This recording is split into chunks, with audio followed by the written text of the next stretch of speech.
Magandang gabi mga masters, bali ngayon po ay 4 na videos po ma-upload ko po sa aking YouTube channel. Tama nga mga masters, 4 na videos nga po ang ma-upload ko po. Yon, what's up mga masters, nandito na naman tayo sa panibagong araw, panibagong kabanata na naman ang pagsasama-samahan natin ngayon guys.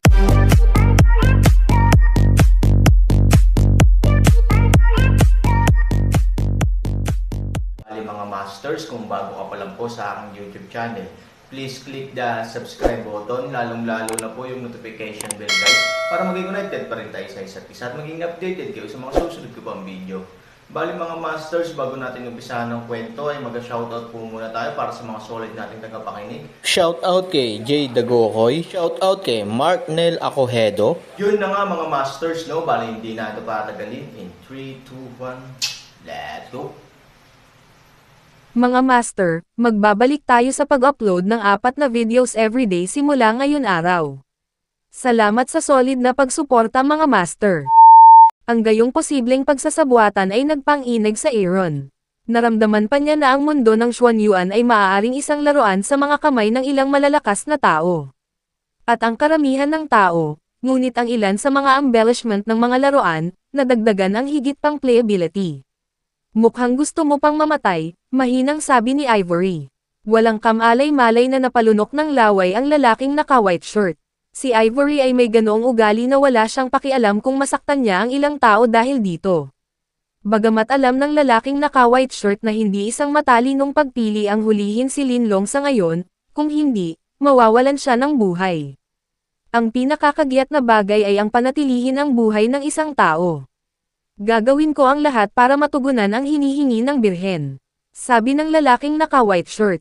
Ang bilis ng pagbabago ng mukha ng taong ito ay mas mabilis kaysa sa Aaron na nakita ang bilis ng pagbabago ng mukha ng isang babae.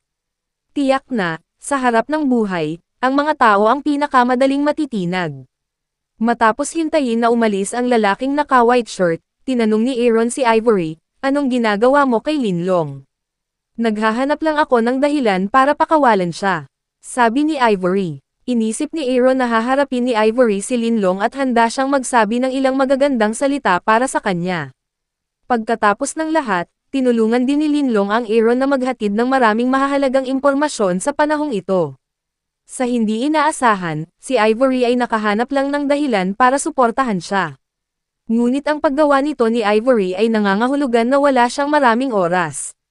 Nakasundo mo na ba ang lahat tungkol sa lupa? Tanong ni Around. Tumanggo si Ivory at sinabing, natatakot ang lolo ko na pagkatapos kong mamatay, wakasan ni Feng Chen ang pakikipagtulungan, kaya sa libing, espesyal niyang inimbitahan si Bruce Lee. Walang choice ang Aaron kundi ngumiti. Ito ang hindi makataong panig ng pamilya Su. Sa harap ng mga interes ng pamilya Su, maaari niyang baliwalain ang lahat. Ngunit sa ngayon, ang mga bagay na ito ay hindi mahalaga. Nabuksan na ang tarangkahan ng langit. Aalis ka na, tanong ni Aaron. Ang tarangkahan ng langit na ito ay madadaanan lamang ng mga nasa ugat ni Fu. Sabi ni Ivory. Sumimangot si Aaron sa isang iglap. Binalak niyang pumunta sa 8 direksyong mundo kasama si Ivory, ngunit tila hindi siya kwalipikadong marinig ang sinabi ni Ivory. Napakahirap para sa akin na makasama ka. Sabi ni Aaron na may mapait na ngiti. Bagamat ayaw ni Ivory na salakayin ang Aaron, hindi niya maiwasang malaman ang katotohanan ito. Hindi masama, sabi ni Ivory. Pagkatapos ng isang paghinto, nagpatuloy si Ivory, at sa iyong kasalukuyang lakas, magiging lubhang mapanganib na pamunuan ang Tianlei at muling buksan ang Tianmen. Bakit? Aaron ay hindi nakakaintindi ng paraan, minsan siya ay nasa huwad na espiritong kaharian ng panahon, naaakit na ang kulog sa kalangitan, at matagumpay ding kinuha ang kulog sa kalangitan. Ngayon, ang Aaron ay isang tunay na banal na kaharian. Sa kanyang palagay, hindi mahirap labanan ang kulog at muling buksan ang pintuan ng langit. Itinaas ni Ivory ang kanyang ulo, na may kaunting puot sa kanyang mga mata, at nagsabi, dahil tiyak na ayaw ng ilang tao na makita itong lumitaw sa mundo sa lahat ng direksyon, tiyak na pipigilan nila ito. Ito ay halos masamang balita para sa Aaron. Kung ang isang tao sa 8 panig ay sumubok na pigilan siya, ang Aaron ay tiyak na mamamatay sa ilalim ng kulog. Paano makikipagkumpetensya ang kanyang lakas sa malalakas sa 8 panig? So hindi na ako makakapunta sa mundo. Naikuyom ni Aaron ang kanyang kamao. Kung hindi ka makapunta sa mundo sa lahat ng direksyon, ibig sabihin ay tuluyan ka ng mahihiwalay kay Ivory. Hindi ito ang resulta na maaaring tanggapin ng Aaron. Bukod dito, malamang na nakatira si Han na iyan sa mundo ng lahat ng direksyon, kaya naman kailangang pumunta ng Aaron. Hindi niya ito mapipigilan, at hinding-hindi siya maglalakas loob na sumalungat sa uso, kung hindi, siya ay parurusahan ng paraan ng langit, kaya dapat ay 100% sigurado na manggana ka sa kulog. Sabi ni Ivory, hawakan. Walang alam ang Aaron tungkol sa kung paano tukuyin ang katiyakang ito, at paano niya malalaman kung hanggang saan ito 100%. Nahihirapan akong I welcome ang summer. Paano ko malalaman kung gaano kalaki ang assurance? Tanong ni Aaron. Ang langit ay puno ng makulay at mapalad na mga ulap, at iyon ay kapag lumipad ka. Sabi ni Ivory, makukulay na mapalad na ulap. Ito ba ay isang uri ng magandang senyales? Direktang itinanggi ni Aaron ang sagot sa kanyang puso at tinanong si Ivory, gusto mo ba akong tulungan? Remember what I said to you. Hihintayin kita sa lahat ng direksyon. Sa sandaling bumaba ang boses ni Ivory, ang boses ng isang lalaking nakaputi ay lumitaw sa langit, at sa kanyang kamay, may hawak pa rin siyang parang ahas. Saint, Linlong, mayroon ako para sa iyo. Magalang na sabi ng lalaking naka-white shirt kay Ivory. Halos bumagsak ang mga mata ni Aaron sa lupa. Ito, ang isang maliit na tao, tulad ng isang earthworm, ay talagang linlong. Hindi ba 100 talampakan ang haba? Hinampas ni Ivory si Linlong sa lupa at sinabing, tinangka mo akong patayin.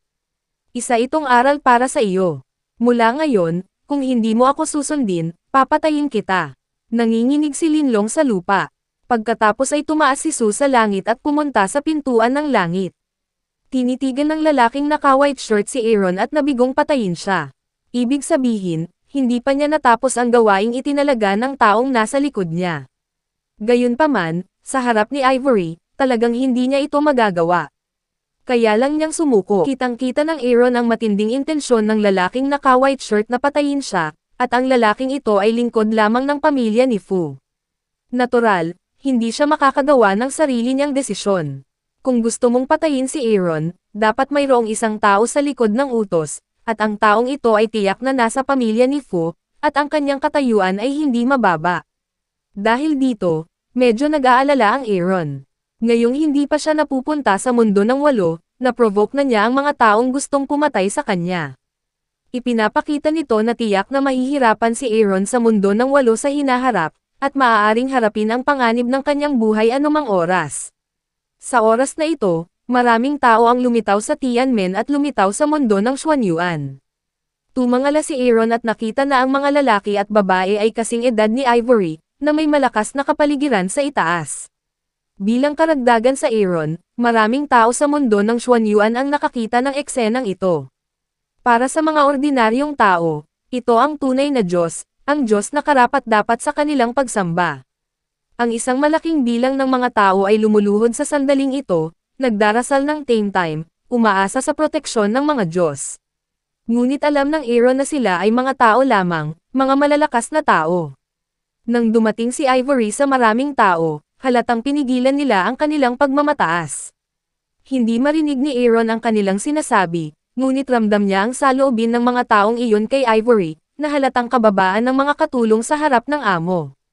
Kanino ka pupunta? Malamig na tanong ni Ivory. Saint, ang bagay na ito ay walang kinalaman sa iyo. Sana ay makaiwas ang santo. Sabi ng isang lalaki kay Ivory. Walang sabi-sabi, ipinalakpak ni Ivory ang kanyang kamay sa ulo ng lalaki. Sa mata ng mga ordinaryong tao sa mundo ng Xuanyuan, ang tinatawag na Diyos ay direktang naging pulbos at nawala. Nagulat si Aaron nang makita niya ang eksenang ito. Ano ang ginagawa ni Ivory? Paano niya papatayin ang mga tao ng biglaan, at paano siya makakapatay ng napakatindi? Nakita ng iba pang mga tao ang paraan ni Ivory, ngunit natarante sila. Tatanungin kita sa huling pagkakataon, sino ang nag-utos sa iyo na pumunta? Sabi ni Ivory. Alam ng ilang tao na kung hindi nila sasabihin ang totoo, papatayin sila ni Ivory, dahil ang kanilang buhay ay walang kahalagahan sa pamilyang Fu. Saint, ito ay utos mula sa Lulan Pavilion.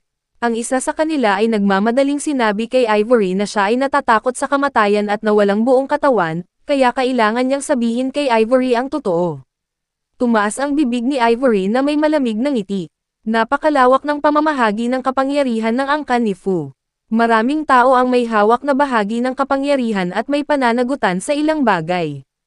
Ang Lulanteng Pavilion ay isa sa mga power distribution na ito. Gayunpaman, ang kahalagahan ng pagkakaroon ng Lulanteng Pavilion para sa angkan ni Fu ay upang matulungan ang paglilinang ng mga disipulo ng lahi ni Fu. Ngayon, naglabas ang Lulanteng Pavilion ng hunting order para sa Aaron. Hindi masyadong naintindihan ni Ivory kung bakit makikialam ang Lulan Pavilion sa bagay na ito. Mahirap sabihin, may tao ba sa likod nito? Simula ngayon, huwag mo na akong makitang muli. Umalis ka na, sabi ni Ivory. Maraming tao ang hindi nang ahas na magkaroon ng anumang pagsuway, direktang bumalik sa pintuan ng langit. Ang mga salita ni Ivory ay parang death bell sa kanila. Kung hindi sila sumunod sa uso, mamamatay sila ng walang libing. Sa oras na ito, si Ivory ay nakatayo sa labas ng gate ng langit at tumingin kay Aaron. Naikuyom ni Aaron ang kanyang mga kamao at tumingin kay Ivory.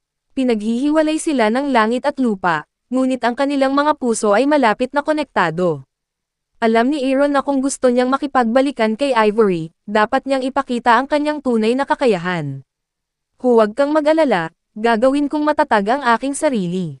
Hindi ako naniniwala na walang paraan upang mapabuti ang aking mga nagawa sa mundo ng Xuanyuan. Aaron matamatatag na sinabi, para sa kanya, hanggat ito ay magagawang upang mapabuti ang paglilinang, siya ay handa na gawin ang anumang bagay. Mukhang narinig ni Ivory ang sinabi ni Aaron. Pagkatapos tumango, pumasok siya sa pintuan ng langit. Nang mawala si Ivory sa Tianmen, nawala rin ang buong Tianmen. Ang puso ni Aaron ay hindi maipaliwanag na mabigat. Bagamat maraming taon na ang nakalipas mula noong muli niyang nakilala si Aaron, sa panahong ito, ginugol ni Aaron ang halos lahat ng kanyang oras sa pag-iisa, at ang kanilang totoong oras na magkasama ay hindi nagtagal. Kaya't sa oras na ito ng pag-alis, ang Aaron ay magkakaroon pa rin ng maraming pag-aatubili, at alam niya na ang oras ng susunod na pagpupulong ay hindi pa rin alam, na ginagawang mas mapanglo ang Aaron. 3,000, anong gagawin natin ngayon? Sa oras na ito, dumating si Dao 12 sa Aaron at nagtanong. Dito ka nakatira at pagbutihin mo ang iyong paglilinang sa lalong madaling panahon. Ako naman, kailangan kong gumawa ng paraan para mapabuti ang aking paglilinang. Sinabi ni Aaron sa Dao 12 na ang kanyang kasalukuyang sitwasyon ay walang oras para pangalagaan ang Dao 12 at iba pa. Makakaasa lang siya sa sarili nilang kakayahan. Bukod dito, sa Yunlong City, silang tatlo ay talagang top-notch at hindi dapat banta. Hindi na natili ang Dao 12. Alam niya kung gaano kalalim ang damdamin ni Aaron para kay Ivory. Ngayon ay bumalik na si Ivory sa mundo ng lahat ng direksyon, kaya natural na gagawin ito ng Aaron bilang kanyang layunin. 3,000, ingat ka. Don't worry, sabi ni Moyang. Oo, hindi ka maposes dahil sabik ka. Nagpayo rin si Liu Fang. Natural na naunawaan ng Aaron ang mga simpleng prinsipyong ito. Sa pagtingin sa kalahating patay na si Linlong sa lupa, hinawakan siya ni Aaron sa hangin at sinabi sa tatlo, mauuna ako at magkita tayo mamaya. Sa pamamagitan nito, ang Han 3,000 na parang bagzo ng hangin, direktang naglaho. Tiningnan ng Dao 12 si Liu Fang at ang kanyang asawa sa Moyang at sinabing, hahanap ako ng lugar na mapapatahimik. Magkakaroon kayo ng magandang buhay. Tiningnan ni Moyang ang Dao 12 na may mapanlinlang na mukha at sinabing, anong tawag mo rito? 3,000 bagay. Maaari ba kitang tulungan? Kung gusto mo siyang sundan sa mundo, wala ba akong magagawa? Ang layunin ng pagsasara ng Dao 12 ay upang mapabuti ang kaharian sa lalong madaling panahon at makasabay sa bilis ng Aaron. Ganon din si Moyang. Ngunit ang kanilang ideya ay masyadong simple. Hindi ganoon kadali ang maabot ang banal na kaharian. Pabayaan na lang na makasabay sa bilis ng Aaron, kahit sa loob ng 100 taon, napakahusay na maabot nila ang Judengjing. Pagkaalis ni Aaron, nakakita siya ng tuktok ng burol at nawala sa dagat ng mga ulap, parang fairyland, kailangan mo pa bang magpanggap? Aaron, si Linlong is still a half-dead state, can't help saying. Matagal na ibinuka ni Lin ang kanyang bibig at binibigkas ang isang boses, hindi mo maintindihan kung gaano siya kalakas. Naturally, hindi ko alam kung gaano ako kalubha. Bakit gusto akong patayin ng mga taong iyon? Ito ang tanong na iniisip ni Aaron sa kanyang isipan, ngunit wala siyang maisip na dahilan, kaya asahan lang niya na bibigyan siya ni Linlong ng tamang sagot, kung gusto mong patayin, bakit pa? Hindi ba normal na bagay iyon? Sabi ni Lin. Yun na nga mga masters, no? Bali panibagong kabanata na naman yung natapos natin ngayong gabi. Muli, maraming salamat po.